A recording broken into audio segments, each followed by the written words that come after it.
ለሁላችሁ ለኢትዮጵያኖች በጠቅላላ እንኳን ደስ ያላችሁ በይፋ ያስጀመርነው የኢትዮ ቴሌኮም የ10% የሽያጭ ዛሬ ላይ በ121 ቀን ውስጥ 47377 ኢትዮጵያኖች የተሳተፉበት ፖቴንሻል ኢንቨስተሮች ብልጽግና እንኳን ደስ አላችሁ ካለ የዘመኑ ካዳሚዎች እንኳን ደስ አላችሁ ሲባል ካጨበጨቡ ቀጥሎ መርዶ ሊነገር ነው ማለት ነው የሚለው ድምዳሜ አሁን የጋራ ማህበረሰባዊ ስምምነት ይመስላል። ወይዘሪት ፍሬህይወት ታምሩ እንኳን ደስ አላችሁ ሲሉ ይዘውት የቀረቡት ብስራት ዜና ኖሯቸው አልነበረም። እሳቸው የሚያስፈነድቅ አድርገው ቢያቀርቡትም ሌሎች ተከትለዋቸው ቢያጨበጭቡም ነገሩ ግን የሚያስደነግጥ እንጂ የሚያስደስት አይደለም። ሌላው ቀርቶ በብዙ አጀብና ድግስ የኢትዮ ቴሌኮምን የመሸጥ ዜና የተናገሩት ጠቅላይ ሚኒስትሩ ስለ ጉዳዩ ቃል ከመተንፈስ የተቆጠቡት ያለ ምክንያት አይደለም። አንዳች የብስራት ዜና ቢኖረው ኖሮ የሚናገሩት እነ ፍሬህይወት ታምሩ ሳይሆኑ ራሳቸው ጠቅላይ ሚኒስትሩ እንደሚሆኑ ወትሮም የሚታወቅ ነው። ያልተከሉትን አፕል አመረትሁ እያሉ ያላገኙትን ነዳጅ ተገኘ እያሉ ያላሳኩትን ወደብ ቀይ ባህር ገባሁ እያሉ የብስራት ዜና ፍለጋ ሐሰትን ሲያወሩ የነበሩት ጠቅላይ ሚኒስትሩ ከኢትዮ ቴሌኮም በኩል እንኳን ደስ አላችሁ የሚያስብል መረጃ ቢኖር ኖሮ በነ ፍሬህይወት ታምሩ አንደበት ያስነግሩታል ተብሎ አይጠበቅም። እናም እንዲህ እልል በሉ የሚያስብል ታሪክ ሳይሆን ምን ሆነን ነው የሚል ጥያቄን የሚያጭር ክስተት በዚያ ሆኗል። ነገሩ የጀመረው ባሳለፍነው ጥቅምት 7 ነበር። ድግስና ብልጭልጭ ነገሮችን አብዝቶ የሚወደው ብልጽግና አዲስ አበባ ውስጥ በዚያ ቀን ድግስ አለ። በዚያ የሞቀ ምሽት ላይ የተደገሰው ኮክቴል የኢትዮ ቴሌኮምን 10% ሽያጭ ይፋ ለማድረግ ነበር። ሽያጩንም ጠቅላይ ሚኒስትሩ እንደተለመደው ለ20 ደቂቃ አውርተው መጀመሩን ተናገሩ። በንግግራቸውም እንዲህ አሉ። 10%ን ሽጦ ተጨማሪ ሀብት በማምጣት መላ ኢትዮጵያን መድረስ እንዲችል ኢትዮጵያውያን በሽሚያ ይህንን ሼር እንድንገዛ አደራ እያልኩ ዛሬ በይፋ የሼር ሽያጩ መጀመሩን ሳበስር ምናልባት ኢትዮጵያውያን ከበረቱ 10 ሊያድግ እንደሚችልም ከወዲሁ ፍንጭ በመስጠት ነው። እጅግ አድርጌ አመሰግናለሁ። እንኳን ደስ ያላችሁ። ጠቅላይ ሚኒስትሩ እንዲህ ያስጨበጨቡለት ቴሌን የመሸጥ IMFአዊ ትዕዛዝ 10%ውን ለገበያ ያወጣ ነበር። የኢትዮ ቴሌኮም ጠቅላላ ዋጋ 300 ቢሊዮን ብር ነው ተብሎ ከዚህ ውስጥ 10%ውን በ30 ቢሊዮን ብር ለመሸጥ የአክሲዮን ሽያጭ ይፋ ከሆነ በኋላ ለ121 ቀናት ገበያ ላይ ውሏል። አገዛዙ ቴሌን ለአገር ውስጥ ሰዎች ሸጭ ያገኘዋለሁ ካለው 30 ቢሊዮን ብር ውስጥ ማሳካት የቻለው 10% ገደማ የሚሆነውን ብቻ ነው። ይህም በብር ሲሰላ 3.2 ቢሊዮን ብር ብቻ ይሆናል። በሌላ አገላለጽ ከቅዱ 90% የሚደርሰው አልተሳካም ማለት ነው። እንዲህ ያለውን ያለመሳካት ዜና ነው ፍሬህይወት ታምሩ እንደ ብስራት ዜና እንኳን ደስ አላችሁ ያሉት። እንዲህ ያለ ያልተሳካ እቅድ መኖሩን ስለሚያውቁ ነው ጠቅላይ ሚኒስትሩም ስለ ጉዳዩ ከማውራት የተቆጠቡት። በእርግጥም ውጤቱ እንደ ድግሱ ብዙ አልተነገረለትም። ጥያቄው ፍሬህይወት በዚህ መልኩ ያልተሳካን እቅድ ለምን እንኳን ደስ አላችሁ አሉ የሚለው ብቻ አይደለም። ነገሩ ለምን የመገናኛ ብዙሃንን ትኩረት አልሳበም የሚለውም ጥያቄ መሆን አለበት። ለዚህ ጉዳይ አስተያየቱን የጠየቅነው አንድ ባለሙያ የኢትዮ ቴሌኮም ያለመሸጥ ጉዳይ ግዙፍ አጀንዳ መሆን ይገባው ነበር። ሽያጩ ይፋ የሆነለት የአገሪቱን ሚዲያ ያጥለቀለቁት ሹማምንት ውጤቱ አስከፊ መሆኑን ሲያውቁ ስለ ጉዳዩ አይናገሩም። ሚዲያዎችም ጉዳይ ያላሉትም። የዚህ ዋናው ምክንያት ኩባንያው ከበርካታ ሚዲያዎችና አክቲቪስቶች በስፖንሰርሺፕ ስም ድጋፍ ያደርጋል። እናም የድርጅቱን እቅድ አለመሳካት ሊተነትን የሚችል ሚዲያ የጠፋው በዚህ ምክንያት ነው። ቴሌ ሚዲያዎቹን አስቀድሞ ገዝቷቸዋል ይላል።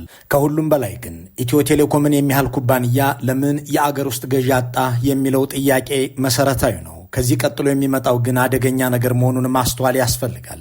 በእርግጥም ይህንን የኢትዮጵያ አንጋፋ ተቋም የኢትዮጵያ መሆኑን እንዲያበቃ ለማድረግ ደጃፍ ላይ መቆሙ እየተነገረ ነው።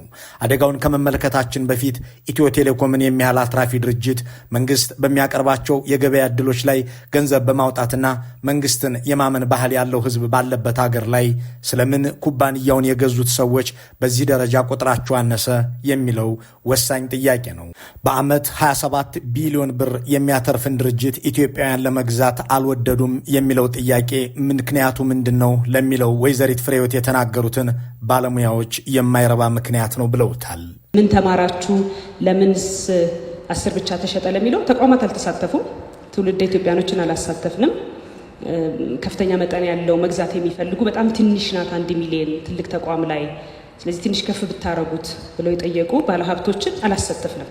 ይህንን የዋና ስራ አስፈጻሚዋን ምክንያት የማይዋጥ ያሉት ሰዎች ለዚህ የኩባንያው ገዢ ማጣት ዋናው ሰበብ ፖለቲካዊና ኢኮኖሚያዊ ነው ይላሉ። ህዝብ ለአገርና ለራሱ ይሆናሉ ብሎ ሲያምን መንግስት በሚያቀርባቸው ኢንቨስትመንቶች ላይ ገንዘቡን ሲያፈስ በቅርብም በሩቅም ዘመን ታይቷል።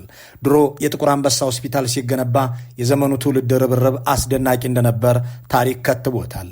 የህዳሴ ግድብ ግንባታ ይፋ ሲሆን ኢትዮጵያውያን ቦንድ በመግዛት መሳተፍ እንደሚችሉ ሲነገራቸው በየባንኮቹ የተሰለፉበት ሁነት ዛሬም እንደ ትኩስ ዜና የሚደመጥ ጉዳይ ነው። በዚህም በህዳሴ ግድብ ላይ የብልጽግናው አገዛዝ እስከሚመጣ ድረስ 12 ቢሊዮን ብር በቦንድ ግዢና መሰል መንገዶች ገንዘቡን ህዝብ አፍስሷል። በተመሳሳይ ዘመን ውስጥ ይኸው ህዝብ ይኸው ለህዳሴ ግድብ ቦንድ ግዛ የተባለ ኢትዮጵያዊ ለኮንዶሚኒየም ግንባታም ብሎ እንዲመዘገብና ወርሃዊ ቁጠባ በባንክ እንዲያስቀምጥ ጥሪ ሲቀርብለት በአዲስ አበባ ብቻ 1 ሚሊዮን ሰው ተመዝግቦ ቁጠባ ጀምሯል። እንዲህ ባለ መልኩ መንግስታት የሚያመጡትን የኢንቨስትመንት እድል ከዚህ በፊት ለመጠቀም የማያቅማማ ህዝብ ባለባት ኢትዮጵያ ውስጥ አትራፊውን ቴሌኮም የሚገዛ መቸገሩ ለምን ነው የሚለው ጥያቄ ኮርኳሪ የሚሆነውም በዚሁ ምክንያት ነው። ዋናው ሰበብ ፖለቲካዊ እምነት ማጣት ነው የሚሉ አንድ ነባር የኢትዮጵያ ፖለቲካ ጉዳዮች ተንታኝ ህዝቡ በአሁኑ ወቅት በጦርነት ተማሯል፣ መንግስት ደግሞ ጦርነትን ፖሊሲው አድርጓል። በመሆኑም ህዝቡ ይህንን አክሲዮን ብንገዛ መንግስት ጦር መሳሪያ የሚገዛበትንና እኛኑ መልሶ የሚገድልበትን ገንዘብ እንዲያገኝ እናደርገዋለን ማለት ነው ብሎ እንዲያምን አድርጎታል የሚለውን ይገልጻሉ። በእርግጥ 10 ቢሊዮን ዶላር ኢንቨስት የሚደረግባቸውን ፕሮጀክቶችን አጥፌ በዚሁ ገንዘብ እዋጋለሁ የሚል መንግስት ባለባት ኢትዮጵያ ውስጥ ከኢትዮ ቴሌኮም ሽያጭ የሚገኘውን ገንዘብ ይዞም ጦርነቱን ሊያስቀጥል ይችላል የሚለው ለእርግጠኝነት የተጠጋ ግምትን የሚሉ አስተያየት ሰጪ ደግሞ ቀድሞ ነገር ኩባንያው ለሽያጭ እንዲቀርብ ካደረጉ IMFአዊና ውስጣዊ ምክንያቶች መካከል አንዱ የገንዘብ ችግር ነው ይላሉ። አገዛዙ ለወታደራዊ ስልጠናና የጦር መሳሪያ ግዢ በፍጥነትና በአጭር ጊዜ ውስጥ ገንዘብ ማግኘት ይፈልግ ነበር። ያንን ፍላጎቱን ለማሳካት 30 ቢሊዮን ዶላር በቴሌ በኩል ለማሳካት አቅዶ ተንቀሳቀሰ፣ ግን እንዳስበው ሳይሆንለት ቀረ ሲሉ ያብራራሉ። እናም ኢትዮ ቴሌኮም ላለመሸጡ ከሚቀርቡት ምክንያቶች መካከል ህዝብ ለዚህ ጦረኛ መንግስት የገንዘብ ምንጭ አልሆንም ብሎ አሰበ የሚለው ቀዳሚ ነው። 130 ሚሊዮን ህዝብ አላት በሚባልባት ኢትዮጵያ ውስጥ አክሲዮን መግዛት የፈቀዱት 47,000 ሰዎች ብቻ ሆነዋል። 3.2 ቢሊዮን የገዙት 47,000 ሰዎች ናቸው እንደማለት። የ3.2 ቢሊዮኑን እንግዲህ አብረን እናንተም በኢንቨስተር ስለሆናችሁ አሁን አብረን እንመክርበታለን ማለት ነው። 30 ቢሊዮን ብር አቅዶ 3 ቢሊዮን ላይ የተቀጨው የኢትዮ ቴሌኮም አክሲዮን ሽያጭ ያለመሳካቱ ኢኮኖሚያዊ ምክንያት የድህነት መስፋፋት ነው የሚለውን የሚናገሩ አስተያየት ሰጪዎች አገዛዙ ባለፉት ዓመታት የፈጠረውን የድሃ መጠን ዋቢ ያደርጋሉ። የተባበሩት መንግስታት ዓመታዊ ሪፖርት ባለፈው ህዳር ሲወጣ ኢትዮጵያ 86 ሚሊዮን ድሃዎችን ወይም ከአጠቃላይ ህዝቧ 72 በመቶውን በማድሄት ከዓለም አንደኛ ሆናለች። ስለ ጦርነትና ውድመት እንጂ ስለ ልማት፣ ስለ ሆስፒታል ግንባታ፣ በውሃ ተቋማት ዝርጋታና ትምህርት ማስፋፋት የሚያወራው አገዛዝ በ2030 የተባበሩት መንግስታት ይሳካል ብሎ ያስቀመጠውን የዘላቂ ልማት ግብ ሰስቴናብል ዴቨሎፕመንት ጎል እንደማያሳካም ከወዲሁ እየተገለጸ ነው። ይህ በምስሉ ላይ የሚታየው የተባበሩት መንግስታት ዓመታዊ ሪፖርት 86 ሚሊዮን ኢትዮጵያውያን ሁላ አቀፍ ድህነት ማለትም የትምህርት የጤናና መሰል ቀውስ ያለባቸው ድሃዎች ናቸው ብሏል። ከአጠቃላይ ህዝቡ 72%ን በማድሄትም የብልጽግና መንግስት ዓለም ላይ የሚበልጠው የለም። የነፍስ ወከፍ ገቢ በከፍተኛ ደረጃ አሽቆልቁሏል። ለማሳየነትም ገንዘብ ሚኒስቴር ይፋ ያደረገውንና የኢትዮጵያ ጠቅላላ ዓመታዊ ምርት 100 ቢሊዮን ዶላር ነው የሚለውን ለ130 ሚሊዮን ኢትዮጵያውያን ስናከፋፍለው የአንድ ዜጋ ዓመታዊ ገቢ $700 ገደማ ሆኖ እናገኘዋለን። ይህ ከጥቂት ዓመታት በፊት $1,000 አካባቢ ነበር። መካከለኛ ገቢ ያለውን ህዝብ አደህይተው ቤት ያለውን ቤት አልባ፣ መኪና ያለውንም ንብረት የለሽ አድርገውታል። ባንክ ያስቀመጠውን ገንዘብ ከIMF በታዘዙት ፖሊሲ ምክንያት እንዲዳከም አድርገውታል። እናም ኢትዮ ቴሌኮም ያቀረበውን አክሲዮን እንዳይሸጥ ያደረገው የድህነቱ መስፋፋትና የገቢ ማሽቆልቆል ነው የሚሉ ሰዎች 72 በመቶ ህዝብ ሁላ አቀፍ ድህነት ውስጥ በሚማቀቅበት በዚህ ወቅት ይህንን አክሲዮን ለመግዛት የሚችል ማን ነው ሲሉ ይጠይቃሉ። የሕክምና ስፔሻሊስቷን የምታስረብ ሀገር ቴሌኮሟ ያቀረበውን አክሲዮን የሚገዛ ልታገኝ አትችልም ነው ነገሩ። የኢትዮ ቴሌኮምን አክሲዮን ለመግዛት በትንሹ 10 ሺህ ብር እንደሚያስፈልግ ኩባንያው አስታውቋል። 33 አክሲዮኖችን በ10 ሺህ ብር በአንድ ጊዜ ለመግዛት የማይችል ህዝብ የፈጠረው ብልጽግና ይህንን ማድረግ የሚችሉ ሰዎች ቁጥር ከ47 ሺህ በላይ መሆን እንዳይችል አድርጎታል።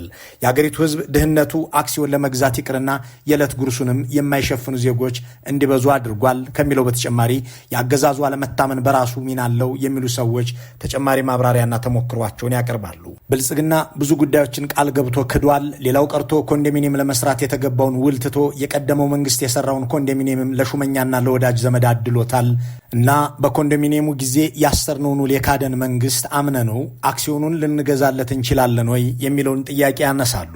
እናም ዋሹ አገዛዝ ሊታመን አይችልምና የጥቁር አንበሳ ሆስፒታልን ለመገንባት ወይም የህዳሴ ግድብን ለማነጽ ተብሎ እንደተጠራውና እንደተሸጠው ቦንድ የቴሌን አክሲዮን ለመግዛት በገፍ የሚወጣ ህዝብ ሳይታይ ቀርቷል ይላሉ። ገንዘብ ያላቸው ሰዎች አንድም ገንዘባችንን ለጦርነት ያውለዋል በሚል ሁለትም ነገ ይከዳናል ብለው በመስጋት አክሲዮን ከመግዛት ተቆጥበዋል የሚለውን አስተያየት የሚናገሩ ሰዎች ሶስተኛ ሰበብም አለ ይላሉ። ይኸውም የሚሸጠው አክሲዮን የረባ ትርፍ የሌለውና የትርፍ ድርሻውም ከማነሱ በተጨማሪ መጠኑ በኩባንያው ፕሮስፔክተስ ላይ አለመካተቱ ባለአክሲዮኑም የገዛው ድርሻ አነስተኛ በመሆኑ በድርጅቱ ላይ የመወሰን መብት የሌለው መሆኑ ነው ሲሉ ያብራራሉ።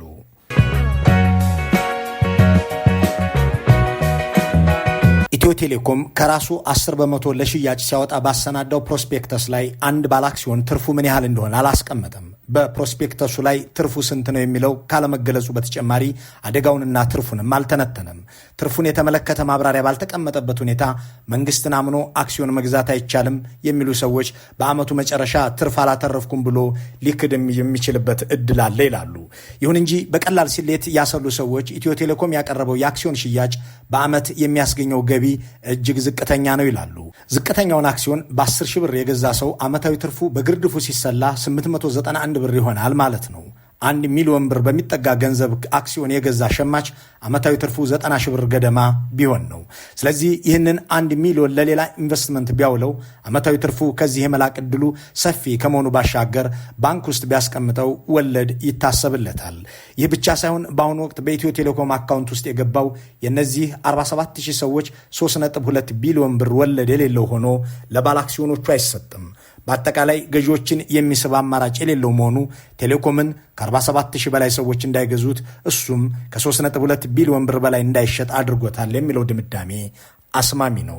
አሁን ቀጥሎ የሚነሳው በአገር ውስጥ በድህነት በጦርነት ፖለቲካ ሰበብ በእምነት ማጣትና በተያያዥ ምክንያቶች አልሸጥ ያለው ኢትዮ ቴሌኮም እጣ ፈንታው ምንድን ነው የሚለው ነው። በቀጣይ እንግዲህ አሁን እንደገለጽ ነው 10.7 ሚሊዮን ሼር ነው የተሸጠው። አሁን የገዙት የ47377 ፖቴንሻል ኢንቨስተሮች መብት እንዲጠበቅ አድርገን ወይም ተጠብቆ የቀሩት ሼሮች ደግሞ የሚሸጡባቸውን ሁኔታዎች እናመቻቻለን። ኢትዮ ቴሌኮም ይሸጥ የሚለውን አጀንዳ የተጫነው አይኤምኤፍ ለመሆኑ ብልጽግናና የዋሽንግተኑ የፋይናንስ ተቋም ከተስማሙበት ሰነድ ላይ መመልከት ይቻላል። በእርግጥ የብልጽግናው መንግስት ድሮን መግዣና ቤተ መንግስት መስሪያ ገንዘብ በቸገረው ወቅት ለመሸጥ ተንቀሳቅሶ ዴሎይት የተባለውን የእንግሊዝ ኩባንያ ዋጋውን እንዲተምንለት ቀጥሮት ነበር። ኩባንያው በጦርነት ውስጥ ባለ አገር ኢትዮ ቴሌኮም ከ1.6 ቢሊዮን ዶላር በላይ አያወጣም ብሎ መግለጹን ተከትሎ ብልጽግና ይህስ ርካሽ ነው ብሎ በ2013-14 ዓ.ም ሊሸጥ የነበረበትን እቅድ አዘግይቶ ሳፋሪኮምን እንዲገባ አድርጓል። ይሁን እንጂ ባሳለፍነው ዓመት መጨረሻ አገር ሽጦ ከአይኤምኤፍ ጋር የ3.4 ቢሊዮን ዶላር ብድር ሲቀበል አንዱ ቅድመ ሁኔታ ኢትዮ ቴሌኮምን በከፊል ለግል ባለሀብት መሸጥ የሚል ለመሆኑ በዚህ በምስሉ ላይ የሚታየው የብልጽግናና የፋይናንስ ድርጅቱ ስምምነት ገጽ 69 ላይ ይነበባል። በነገራችን ላይ ለውጭ ሰዎች መሬትን ማቅረብ የሚለውን ውልም በዚሁ ሰነድ ላይ ተፈራርሞት እናገኘዋለን። በመሆኑም አዲስ አበባና ሌሎች ከተሞች ለነ መሐመድ ቢን ዛይድ ሊቸበቸቡ ታጥረውና ታጥቀው እየጠበቁ ናቸው። ዕለታዊ አጀንዳችን ቴሌኮም ነውና ወደሱ ስንመለስ ብልጽግና ባሳለፍነው ዓመት ለአገር ውስጥ ገበያ ያቀረበውን አክሲዮን ገዢ ቢያጣም ለውጭ ባለሀብት የመሸጥ ግዴታን የሚጥል ውል ከአይኤምኤፍ ጋር አስሯል። አገር በዚህ መልኩ እየተቸበቸበች በዝምታ የሚመለከተው የአገሪቱ ልሂቅ በበዛበት ወቅት ለአገር በቀል ኮርፖሬሽኖች ከሚቆረቆሩት ጥቂት ሰዎች መካከል አንዱ የሆኑት አቶ ክቡር ገና ይህንን ጉዳይ በማስመልከት ባሰፈሩት ትንታኔ ኢትዮ ቴሌኮምን ለውጭ ባለሀብት መሸጥ ላምን ሸጦ ወተት ግዢ መውጣት ነው ብለውታል። አቶ ክቡር ቃል በቃል እንዲህ ይላሉ። የአክሲዮን ድርሻው ለህዝብ ሽያጭ ቀርቦ እቅዱ በጣም ሲያንስ ትረካው ተቀየረ። አሁን ደግሞ የድርጅቱን ትልቅ ድርሻ የውጭ ባለሀብቶች ይገዙታል የሚል ሹክሹክታ እየተሰማ ነው።